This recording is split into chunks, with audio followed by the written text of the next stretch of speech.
+1 students, आज हम करेंगे इंपोर्ट ट्रेड प्रोसीजर डॉक्यूमेंट्स। अब आपने दूसरे देश से माल मंगवाना है तो आपको एक प्रोसेस में चलना पड़ेगा। एक स्टेप के बाद दूसरा स्टेप आप जब पूरा करते हैं तो उसको हम इंपोर्ट ट्रेड प्रोसेस कहते हैं।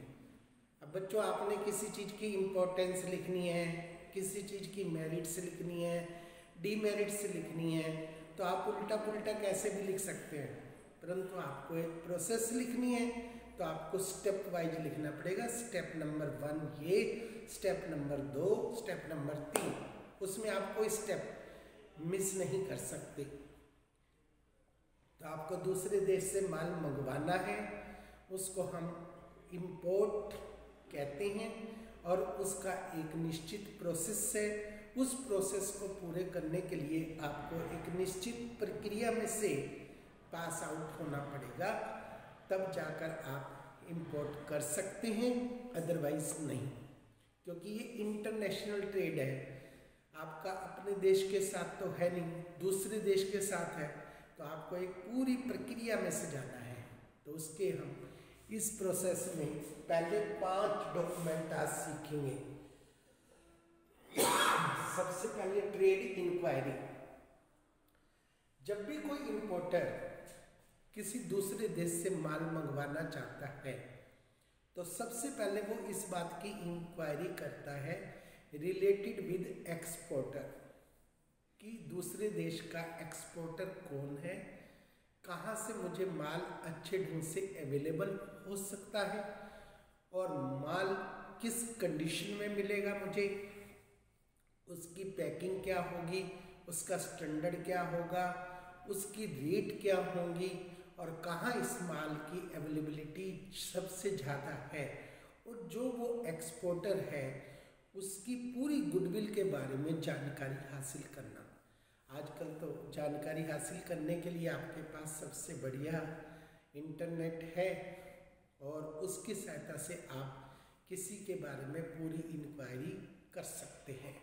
तो आप पहले पूरी डेप्थ नॉलेज गेन कीजिए उसके बारे में, तभी आप इस प्रोसेस को शुरू कीजिए।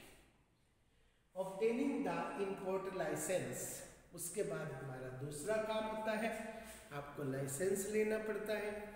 जब तक आपके पास इंपोर्ट ट्रेड के लिए कोई लाइसेंस नहीं है तो आप विदेशी व्यापार में एंटर नहीं कर सकते, आप माल नहीं मंगवा सकते और ना ही माल भेज सकते हैं। अगर फिर आप माल मंगवाते हैं, भेजते हैं तो स्मगलिंग कहलाता है और आपने सरकार से परमिशन ली है, उसके लिए आपके कुछ चार्जेज होते हैं, वो आपने पे कर रखे हैं और आप एक लाइसेंस होल्डर हो तो आप एक ऑथराइज्ड पर्सन हो जो दूसरे देश से माल मंगवा सकते हैं और भेज सकते हैं।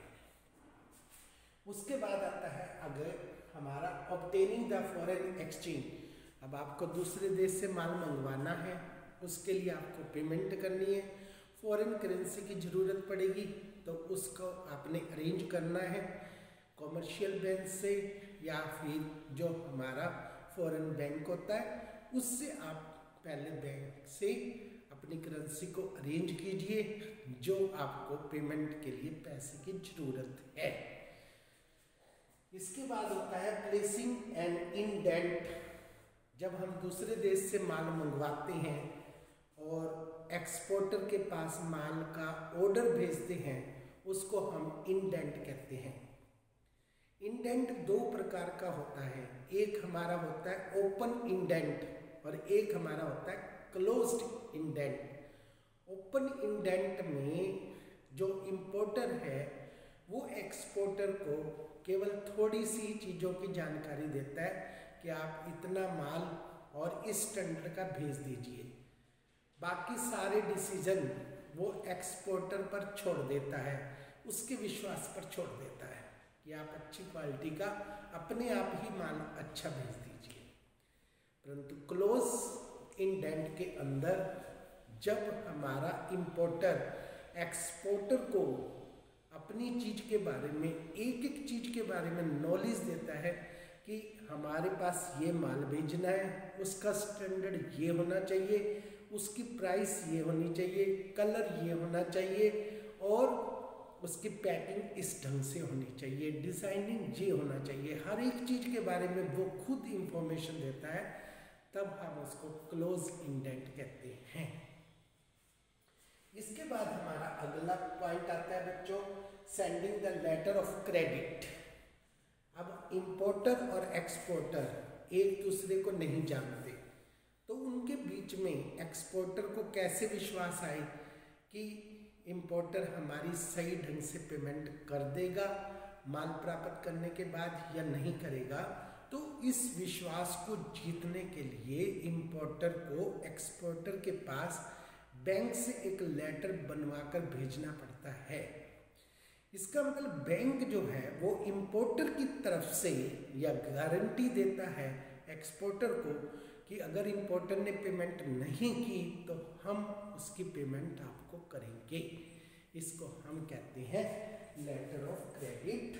तो इस प्रकार का जब आप लेटर एक्सपोर्टर के पास भेजते हो तभी वो आपके पास माल भेजेगा, अदरवाइज वो आपके पास माल नहीं भेजेगा। ऐसे हमारे 14 डॉक्यूमेंट्स हैं, उनको आप अच्छी तरह से पढ़िए और इस पर नोट्स बनाइए। ये क्वेश्चन आपके लिए मोस्ट इम्पोर्टेंट है, इसको आपने जरूर तैयार करना है। That's all.